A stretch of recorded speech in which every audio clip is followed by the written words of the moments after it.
Guys ಎಲ್ಲರಿಗೂ ನಮಸ್ಕಾರಗಳು. Welcome back to Kiran ಇನ್ಸೈಡ್ಸ್ಗೆ ಸ್ವಾಗತ. ಇಂಡಿಯಾ ವರ್ಸಸ್ ಇಂಗ್ಲೆಂಡ್ ಮೂರನೇ ಒಳ್ಳೆ ಮ್ಯಾಚ್ ಆಡ್ತಾ ಇರೋದು ಇವತ್ತು. ಈ ಮ್ಯಾಚ್ ಅಂತೂ ಸಖತ್ ಎಕ್ಸೈಟ್ಮೆಂಟ್ ಆಗಿರುತ್ತೆ. ಏನಕ್ಕಂದ್ರೆ ಆಲ್ರೆಡಿ ಸೀರೀಸ್ ಈಕ್ವಲ್ ಆಗಿರೋದು. ಇವತ್ತು ಯಾರು ಮ್ಯಾಚ್ ವಿನ್ ಆಗ್ತಾರೋ ಅವ್ರ ಸೀರೀಸ್ ನ ವಿನ್ ಆಗೋದು. ಅದಕ್ಕೆ ಸಖತ್ ಎಕ್ಸೈಟ್ಮೆಂಟ್ ಆಗಿರುತ್ತೆ. ಮತ್ತೆ ಇವತ್ತು ಮ್ಯಾಚ್ ಆಡ್ತಾ ಇರೋದಲ್ಲಿ ದಿ ಐಕಾನಿಕ್ ಸ್ಟೇಡಿಯಂ ಆದಂತಹ ಲಾರ್ಡ್ಸ್. ಈ ಲಾರ್ಡ್ಸ್ ಸ್ಟೇಡಿಯಂ ಅಲ್ಲಿ ಆಡ್ಬೇಕಂತ ಎಷ್ಟೋ ಕ್ರಿಕೆಟ್ ಪ್ಲೇಯರ್ಸ್ ನ ಕನಸಾಗಿರುತ್ತೆ. ಹೌದು, ಇವ್ರದ್ದು ಕ್ರಿಕೆಟ್ ಕೆರಿಯರ್ ಮುಗಿಯೋಷ್ಟೊಳಗಡೆ ಒಂದ್ಸಲ ಆದ್ರೂ ಈ ಲಾರ್ಡ್ಸ್ ಅಲ್ಲಿ ಆಡ್ಬೇಕಂತ ಎಲ್ಲ ಆಸೆ ಪಟ್ಟೆ ಪಡ್ತಾರೆ ಮಗ. ಯಾರು ಪಡಲ್ಲ ಮಗ? ಯಾಕಂದ್ರೆ home of the cricket iconic stadium. ಆದ್ರಿಂದ ಪ್ರತಿಯೊಬ್ರು ಇಷ್ಟ ಪಡೇ ಪಡ್ತಾರೆ. ಇವಾಗ ಪ್ರೀವಿಯಸ್ ಮ್ಯಾಚಸ್ ನ ಗಮನಿಸೋಣ. ಅವೆಲ್ಲ ನೋಡಿದಾಗ ನೋಡಿ, ಹೈ ಸ್ಕೋರಿಂಗ್ ಗೇಮ್ಸ್ ಆಗೇ ಇಲ್ಲ, ಎಲ್ಲ ಲೋ ಸ್ಕೋರಿಂಗ್ ಗೇಮ್ಸ್ ಆಗಿರೋದು. ಇವತ್ತು ಈ ಮ್ಯಾಚ್ ಅಲ್ಲಿ ಏನಾದ್ರು ಹೈ ಸ್ಕೋರಿಂಗ್ ಗೇಮ್ಸ್ ಆಗುತ್ತಂದ್ರೆ ಇವತ್ತು ಸಖತ್ ಕಷ್ಟ ಇದೆ. ಯಾಕಂದ್ರೆ ಇಲ್ಲಿ ಆಡೋದು ಅಷ್ಟೊಂದು ಸುಲಭ ಅಲ್ಲ, ಸಖತ್ ಕಷ್ಟ ಇದೆ. ಇವಾಗ ಏನಾದ್ರು ಹೈ ಸ್ಕೋರಿಂಗ್ ಗೇಮ್ ಮಾಡಕ್ ಆಗದೇ ಇಲ್ಲ ಅಂತಲ್ಲ, ಬಟ್ ಯಾರಾದ್ರೂ ಬ್ಯಾಟಿಂಗ್ ಆಡ್ತಾರೆ ನೋಡಿ, ಬ್ಯಾಟಿಂಗ್ ಆಡುವಾಗ ಸೆಟ್ಲ್ ಆಗಿರ್ತಾರಲ್ವಾ ಆ ಬ್ಯಾಟ್ಸ್ಮನ್ ರನ್ಸ್ ಸ್ಕೋರ್ ಮಾಡ್ಬೇಕು. ಅವ್ರ ಬ್ಯಾಟಿಂಗ್ ಇವಾಗ ಸೆಟ್ಲ್ ಆದ್ಮೇಲೆ ಒಂದ್ 100 ರನ್ಸ್ ಗೆ ಕನ್ವರ್ಟ್ ಮಾಡ್ಬೇಕು. ಅವಾಗ ಒಂದ್ ಯೂಸ್ ರನ್ಸ್ ನ ಕಲೆ ಆಗ್ಬೋದು. ಇಲ್ಲಾಂದ್ರೆ ಸಖತ್ ಕಷ್ಟ ಇದೆ. ಇನ್ನೊಂದ್ ಏನ್ ಗೊತ್ತಾ, ನಮ್ ಇಂಡಿಯಾದವರು ಇದರಲ್ಲಿ ಈ ಲಾರ್ಡ್ ಸ್ಟೇಡಿಯಂ ಅಲ್ಲಿ ಇದುವರೆಗೂ 8 ಮ್ಯಾಚಸ್ ಆಡಿರೋದು. 8 ಮ್ಯಾಚಸ್ ಅಲ್ಲಿ ಇದುವರೆಗೂ ನಮ್ ಇಂಡಿಯನ್ ಬ್ಯಾಟರ್ಸ್ ಗಳಿಂದ ಒಂದ್ ಸೆಂಚುರಿನೂ ಬಂದಿಲ್ಲ. ಇಲ್ಲಿ ನೋಡಿ, ಇಲ್ಲಿ ನಮ್ ಇಂಡಿಯಾದವರು ಲಾರ್ಡ್ ಸ್ಟೇಡಿಯಂ ಅಲ್ಲಿ ಸ್ಟ್ರಗಲ್ ಪಡ್ತಾರೆ ಅಂತ ತೋರಿಸ್ತಾ ಇರೋದು. ಇವತ್ತು ಅದನ್ನ ಬ್ರೇಕ್ ಮಾಡ್ತಾರೆ ಅನ್ನೋ ನೋಡೋಣ. ಇವತ್ತೇನಾದ್ರೂ ನಮ್ ಇಂಡಿಯನ್ ಪ್ಲೇಯರ್ಸ್ ಯಾರಾದ್ರೂ ಒಂಥರ ಲಾರ್ಡ್ ಸ್ಟೇಡಿಯಂ ಅಲ್ಲಿ ಸೆಂಚುರಿನ ಸ್ಕೋರ್ ಮಾಡಿದ್ರೆ ಒಂಥರ ರೆಕಾರ್ಡ್ ಅಂತಾನೆ ಹೇಳ್ಬೋದು. ನೋಡೋಣ ಏನ್ ಮಾಡ್ತಾರೆ ಅಂತ. ಇಂಗ್ಲೆಂಡ್ ಅಂತೂ ಅವ್ರ ಕಂಡೀಷನ್ಸ್ ಅವ್ರಿಗೆ ಹೇಳಂಗೆ ಅಲ್ಲ, ಅವ್ರು ಸಗದಾಗನೇ ಆಡ್ತಾರೆ. ಪ್ರೀವಿಯಸ್ ಮ್ಯಾಚಸ್ ಅಷ್ಟೇ ಸಗದಾಗ ಆಡಿದ್ರು. ಇಲ್ಲಿ ಬ್ಯಾಟಿಂಗ್ ಯಾವ ರೀತಿ ಆಡಬೇಕು ಅನ್ನೋದನ್ನ ತೋರಿಸ್ಕೊಟ್ಟಿರೋದು ಜೋ ರೂಟ್ ನೋಡಿ. 2 ಮ್ಯಾಚ್ ಸಖದಾಗಿ ಆಡಿದಾರೆ. ಲಾಸ್ಟ್ ಮ್ಯಾಚ್ ಅಂತೂ ಒಂಥರ ಮ್ಯಾಚ್ ವಿನ್ನಿಂಗ್ ಆಗಿ ಬಂದು 99 ರನ್ಸ್.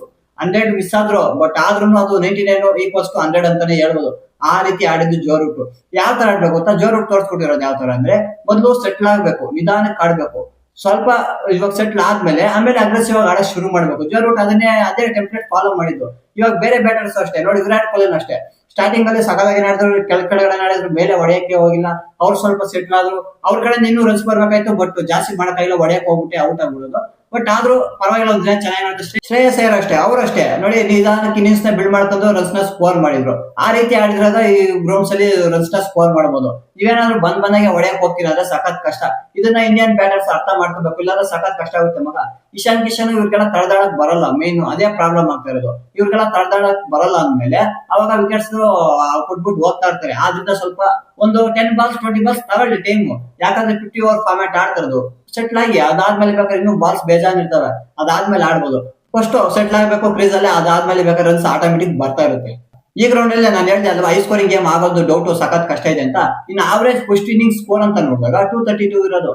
ಆದ್ರಿಂದಲೇ ಸಖತ್ ಕಷ್ಟ ಅಂತ ಹೇಳ್ತಾ ಇರೋದು. ಮತ್ತೆ ಇನ್ ಕಾಂಪಿಟೇಟಿವ್ ಸ್ಕೋರ್ ಎಷ್ಟು ಅಂತ ಕೇಳಿದ್ರೆ ಇಲ್ಲಿ 232 250 ಇನ್ ಬಿಟ್ವೀನ್ ಏನಾದ್ರು ಸ್ಕೋರ್ ಮಾಡಿದ್ರೆ ಅವಾಗ ಸ್ವಲ್ಪ ಕಾಂಪಿಟೇಟಿವ್ ಸ್ಕೋರ್ ಅಂತ ಹೇಳ್ಬೋದು. ವಿನ್ ಆಗ್ಬಿಡ್ತಾರೆ ಅಂತ ಹೇಳಕ್ಕಾಗಲ್ಲ, ಸ್ವಲ್ಪ ಫೈಟ್ ಕೊಡ್ಬೋದು. ಅದನ್ನ ಬಿಟ್ಟು ಏನಾದ್ರು 210 220 230 ಬಿಲೋ ಏನಾದ್ರು ಸ್ಕೋರ್ ಮಾಡಿದ್ರೆ ಒಂಥರ ಡಿಫೆಂಡ್ ಮಾಡ್ಕೊಳಕ್ ಆಗಲ್ಲ. ಆದ್ರಿಂದ ಯಾರೇ ಆಗ್ಲಿ ಬ್ಯಾಟಿಂಗ್ ಆಡ್ತಾ ಇದ್ರು ಸಹ 300+ ಸ್ಕೋರ್ ಮಾಡ್ಬಿಟ್ರೆ ಒಂದು 100% ವಿನ್ ಆದಂಗೆನೆ. 99% ಅಂತ ಅನ್ಕೊಳ್ಳಿ, 100% ಅಂತ ಹೇಳಕ್ಕಾಗಲ್ಲ. ಯಾಕಂದ್ರೆ ಈ ಗ್ರೌಂಡ್ ಅಲ್ಲಿ ಹೈಯೆಸ್ಟ್ ಟೀಮ್ ಟೋಟಲ್ ಕೂಡ ಕಲೆ ಹಾಕಿರೋದು ಎಷ್ಟು ಗೊತ್ತಾ? 334. ಅದು ಇಂಗ್ಲೆಂಡ್ ವರ್ಸಸ್ ಇಂಡಿಯಾ ಆಡ್ಬೇಕಾದಾಗ್ಲೇ ಈ ಗ್ರೌಂಡ್ ಅಲ್ಲಿ ಕಲೆ ಹಾಕಿರೋದಲ್ವಾ, ಆದ್ರಿಂದ 300+ ರನ್ಸ್ ಸ್ಕೋರ್ ಮಾಡ್ಬೇಕು. ಮತ್ತೆ ಈ ಗ್ರೌಂಡ್ ಅಲ್ಲಿ ಕೆಲವು ಟೈಮ್ಸ್ 300+ ರನ್ಸ್ ಕೂಡ ಒಂಥರ ಸೇಫ್ ಅಂತ ಹೇಳಕ್ಕಾಗಲ್ಲ. ಯಾಕಂದ್ರೆ ನೋಡಿ, ಚೇಸಿಂಗ್ ಕೂಡ ಆಗಿರೋ 300+ ರನ್ಸ್ ಕೂಡ ಚೇಸ್ ಮಾಡಿರೋದು. ಅದು ಇಂಡಿಯಾ ವರ್ಸಸ್ ಇಂಗ್ಲೆಂಡ್ ಆಡಿದಾಗ್ಲೇ ಎಷ್ಟು ಗೊತ್ತಾ? 326 ನ ಚೇಸ್ ಮಾಡಿರೋದು. ಹಂಗೆ ಈ ಗ್ರೌಂಡ್ ಅಲ್ಲಿ ಇದುವರೆಗೂ ಟೋಟಲ್ ಓಡಿ ಮ್ಯಾಚಸ್ ಅಂತ ನೋಡಿದಾಗ, ಇಂಟರ್ನ್ಯಾಷನಲ್ ಮ್ಯಾಚಸ್ ನೋಡಿದಾಗ ಟೋಟಲ್ ಆಡಿರೋದು ಬಂದು 89 ಮ್ಯಾಚಸ್. ಅದರಲ್ಲಿ 44 ಮ್ಯಾಚಸ್ ಪೋಸ್ಟ್ ಬ್ಯಾಟಿಂಗ್ ಆಡ್ತಾ ವಿನ್ ಆದ್ರೆ, ಸೆಕೆಂಡ್ ಬ್ಯಾಟಿಂಗ್ ಆಡ್ತಾ 40 ಮ್ಯಾಚಸ್ ವಿನ್ ಆಗಿರೋದು. ಇಲ್ಲಿ ನೋಡಿ, ಪೋಸ್ಟ್ ಬ್ಯಾಟಿಂಗ್ ಯಾರು ಆಡಿದ್ದಾರೋ ಅವ್ರದೇ ಡಾಮಿನೇಷನ್ ಅನ್ನೋದಿರೋದು. ಜಾಸ್ತಿ ಡಿಫ್ರೆನ್ಸ್ ಏನಿಲ್ಲ, 4 ಮ್ಯಾಚ್ ಅಷ್ಟೇ. ಬಟ್ ಆದ್ರೂ ಮೇಲ್ಗೈ ಏನಾದ್ರು ಬ್ಯಾಟಿಂಗ್ ಆಡೋರಿಗೆ ಇರೋದು. ಯಾಕೆ ಗೊತ್ತಾ? ಈ ಗ್ರೌಂಡ್ ಅಲ್ಲಿ ಇವಾಗ ಏನಾದ್ರು ಕ್ಲೌಡಿ ಆತರ ಏನಾದ್ರು ಇದೆ, ಪೋಸ್ಟ್ ಬ್ಯಾಟಿಂಗ್ ಆಡಕ್ ಕಷ್ಟ. ಯಾಕಂದ್ರೆ ಸೀಮ್ ಸ್ವಿಂಗ್ ಅನ್ನೋದು ವಿಪರೀತ ಆಗುತ್ತೆ, ಅವಾಗ ಸ್ವಲ್ಪ ಕಷ್ಟ ಆಗುತ್ತೆ. ಅವಾಗ ಚೇಂಜ್ ಮಾಡಿದ್ರೆ ವಿನ್ ಆಗೋ ಸಾಧ್ಯತೆ ಜಾಸ್ತಿ ಇರುತ್ತೆ. ಅದೇ ಏನಾದ್ರು ಕ್ಲೌಡಿ ಇಲ್ಲ, ಸ್ವಲ್ಪ ವೆದರ್ ಹಾಟ್ ಆಗಿದೆ, ಬಿಸಿಲಿದೆ ಅಂದಾಗ ಅವಾಗ ಯಾರು ಪೋಸ್ಟ್ ಬ್ಯಾಟಿಂಗ್ ಆಡ್ತಾರೆ ನೋಡಿ, ಅವ್ರಿಗೆ ಅಡ್ವಾಂಟೇಜ್ ಜಾಸ್ತಿ ಇರುತ್ತೆ. ಯಾಕಂದ್ರೆ ಇವಾಗ ಫಸ್ಟ್ ಬ್ಯಾಟಿಂಗ್ ಆಡ್ತಾ ಏನಾಗುತ್ತೆ, ಪಿಚ್ಚು ಸ್ಲೋ ಡ್ರೈ ಆಗ್ತಾ ಇರುತ್ತೆ. ಅದಾದ್ಮೇಲೆ ಸೆಕೆಂಡ್ ಬ್ಯಾಟಿಂಗ್ ಆಡೋದು ಸಖತ್ ಕಷ್ಟ ಆಗುತ್ತೆ, ಅವಾಗ ಚೇಂಜ್ ಮಾಡಕ್ ಕಷ್ಟ ಅಲ್ವಾ. ಆದ್ರಿಂದ ಫಸ್ಟ್ ಬ್ಯಾಟಿಂಗ್ ಆಡಿದ್ರೆ ಅಡ್ವಾಂಟೇಜ್ ಇರೋದು. ಇವತ್ತೇನಾದ್ರು ಟಾಸ್ ಯಾರಾದ್ರೂ ವಿನ್ ಆದ್ರೆ ಕ್ಲೌಡಿ ಇದ್ರೆ ಬೌಲಿಂಗ್ ತಗೋತಾರೆ. ಅದೇನಾದ್ರೂ ಕ್ಲೌಡಿ ಇಲ್ಲ, ಬಿಸಿಲಿದ್ರೆ ಬ್ಯಾಟಿಂಗ್ ತಗೊಳ್ಳೋದೇ ಒಳ್ಳೇದು. ನೋಡೋಣ ಯಾರು ಏನ್ ತಗೋತಾರೆ ಅಂತ. ಇವತ್ತಿನ ಮ್ಯಾಚ್ಗೆ ಯಾವ ಪ್ಲೇಯಿಂಗ್ 11 ಜೊತೆ ಹೋಗ್ತಾರೆ ಅಂತ ನೋಡೋದಾದ್ರೆ, ಇವಾಗ ನಮ್ಮ ಇಂಡಿಯಾ ಕಡೆ ವಾಷಿಂಗ್ಟನ್ ಸುತ್ತ ಲಾಸ್ಟ್ ಮ್ಯಾಚ್ ಆಡಿದ್ರು. ಇವಾಗ ಅವರು ರೂಲ್ಡ್ ಔಟ್. ಅವ್ರ ಜಾಗದಲ್ಲಿ ಅಷ್ಟು ದುಬೆನ ತಂದಿರೋದು. ಅವ್ರನ್ನೇನಾದ್ರು ಡೈರೆಕ್ಟ್ ಆಗಿ ಪ್ಲೇಯಿಂಗ್ 11 ಆಡ್ಸ್ತಾರ ಇಂಡಿಯಾ, ಇಲ್ಲ ಬೇರೆ ಯಾರಿಗಾದ್ರೂ ಚಾನ್ಸ್ ಕೊಡ್ತಾರ ನೋಡ್ಬೇಕು. ಬಟ್ ಇನ್ನೇನು ಬೇರೆ ಯಾವ್ದು ಚಾನ್ಸಸ್ ನೋಡ್ತಾ ಇಲ್ಲ. ಅದು ವಾಷಿಂಗ್ಟನ್ ಸುಂದರ್ ಜಾಗದಲ್ಲಿ ಅಷ್ಟು ದುಬೆನೆ ಬರ್ಬೋದು ಅಂತ ಅನಿಸ್ತಾ ಇದೆ. ಯಾಕಂದ್ರೆ ರೀಪ್ಲೇಸ್ ಆಗಿ ತಗೊಂಡಿರೋದಲ್ಲ, ಇವರು ಸ್ಪಿನ್ ಚೆನ್ನಾಗಿ ಆಗ್ತಾರೆ. ಆದ ಕಾರಣದಿಂದ ಇವ್ರು ಚಾನ್ಸ್ ಕೊಡೋ ಸಾಧ್ಯತೆ ಇದೆ. ಬಟ್ ನೋಡೋಣ, ಹೇಳಕ್ಕಾಗಲ್ಲ, ಬೇರೆಯವ್ರು ಕೊಡ್ತಾರೆ. ಇಂಗ್ಲೆಂಡ್ ಅಂತ ಬಂದಾಗ ಇಂಗ್ಲೆಂಡ್ ಕಡೆ ನಾನು ಯಾವುದೇ ಚೇಂಜಸ್ ಎಕ್ಸ್ಪೆಕ್ಟ್ ಮಾಡ್ತಾ ಇಲ್ಲ. ಯಾಕಂದ್ರೆ ವಿನ್ ಆಗಿದ್ದಾರೆ, ವಿನ್ನಿಂಗ್ ಕಾಂಬಿನೇಷನ್ ಚೇಂಜ್ ಮಾಡಕ್ ಹೋಗಲ್ಲ. ಕಡೆ ಜೋಬ್ರಾ ಅರ್ಥ ಸಗದಾಗ ಮಾಡ್ತಾ ಇದಾರೆ, ಮತ್ತೆ ಟಂಗ್ ಅವರು ಅಷ್ಟೇ ಸಗದಾಗ ಮಾಡ್ತಾರೆ. ಅವ್ರ ಕಡೆ ಬೌಲಿಂಗ್ ಸಗದಾಗ ಮಾಡ್ತಾ ಇದ್ರೆ, ನಮ್ಮ ಇಂಡಿಯಾ ಕಡೆ ಅಷ್ಟೇ ಬೌಲಿಂಗ್ ಅಲ್ಲಿ ಚೆನ್ನಾಗಿ ಮಾಡ್ತಾ ಇದಾರೆ. ಬಟ್ ಬ್ಯಾಟಿಂಗ್ ಎಲ್ಲ ಸ್ವಲ್ಪ ಸ್ಟ್ರಗಲ್ ಪಡ್ತಾ ಇರೋದು ಟೀಮ್ ಇಂಡಿಯಾ. ಅದೇನಾದ್ರೂ ಸ್ವಲ್ಪ ನೋಡ್ಕೊಂಡು ಆಡ್ಬಿಟ್ರೆ ಒಂಥರ ಮ್ಯಾನೇಜ್ ಮಾಡ್ಬಿಡ್ಬೋದು, ಮ್ಯಾಚ್ ಸಹ ವಿನ್ ಆಗ್ಬಿಡ್ಬೋದು. ಇವತ್ತಿನ ಮ್ಯಾಚ್ ಎರಡು ಟೀಮ್ಸ್ಗೂ ಮಸ್ಟ್ ವಿನ್ ಗೇಮ್. ವಿನ್ ಆಗ್ಲೇಬೇಕು, ವಿನ್ ಆದಾಗ್ಲೇ ಒಂಥರ ಸೀರೀಸ್ ನ ವಶ ಮಾಡ್ಕೊಳಕ್ಕಾಗೋದು, ಮರ್ಯಾದೆ ಅನ್ನೋದು ಬರೋದು. ಟೀಮ್ ಇಂಡಿಯಾ ಏನಾದ್ರು ನೋಡಿ ಈ ಸೀರೀಸ್ ಸೋತ್ಬಿಟ್ರೆ ನೋಡಿ, ಅವ್ರ ವಿರುದ್ಧ T20 ಅಷ್ಟೇ ವೈಟ್ ವಾಶ್ ಆದ್ರೂ ಅಲ್ಲೇ ಅವಮಾನ ಅನ್ನೋದು ಜಾಸ್ತಿ ಬಂದಿತ್ತು. ಇವಾಗ ಏನಾದ್ರು ಇಲ್ಲೋ ಸೀರೀಸ್ ನ ಸೋತ್ಬಿಟ್ರೆ ಇನ್ನೂ ಜಾಸ್ತಿ ಇದಾಗ್ಬಿಡುತ್ತೆ. ಒಂಥರ ನೋಡಿ, ಇಂಡಿಯನ್ ಕ್ರಿಕೆಟ್ ಅನ್ನ ಆಡ್ಕೊಳಕ್ ಶುರು ಮಾಡ್ಬಿಡ್ತಾರೆ.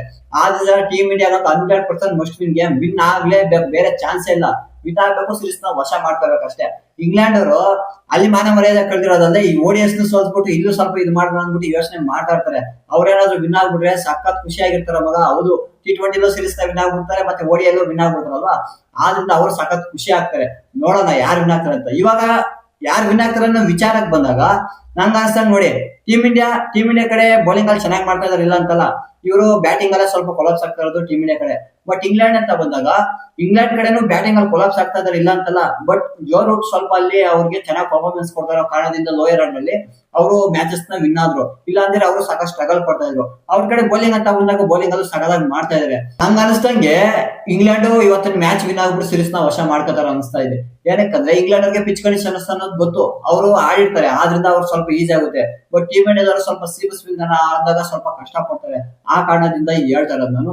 ನೋಡೋಣ, ನಾನು ಹೇಳಿರೋದ್ ಏನಾದ್ರು ಟೀಮ್ ಇಂಡಿಯಾ ಉಲ್ಟಾ ಮಾಡ್ಬಿಟ್ಟು ಮ್ಯಾಚ್ ನ ವಿನ್ ಆಗಿ ಸೀರೀಸ್ ನ ವಶ ಮಾಡ್ಕೋತಾರ, ಇಲ್ಲಾಂದ್ರೆ ನಾನು ಹೇಳ್ದಂಗೆ ಇಂಗ್ಲೆಂಡ್ ವಿನ್ ಆಗ್ಬಿಟ್ಟು ಸೀರೀಸ್ ನ ವಶ ಮಾಡ್ಕೋತಾರ ಅಂತ. ಇವಾಗ ನಿಮ್ಮ ಅನಿಸಿಕೆನ ತಿಳಿಸಿ, ಯಾರು ಮ್ಯಾಚ್ ವಿನ್ ಆಗ್ಬಿಟ್ಟು ಸೀರೀಸ್ ನ ವಶ ಮಾಡ್ಕೋತಾರೆ ಅಂತ. ಮತ್ತೆ ಸಿಗೋಣ ಮುಂದೆ ವಿಡಿಯೋದಲ್ಲಿ. ಅಲ್ಲಿ ತನಕ ಇವಾಗ ಅಷ್ಟೇ, ಬಾಯ್.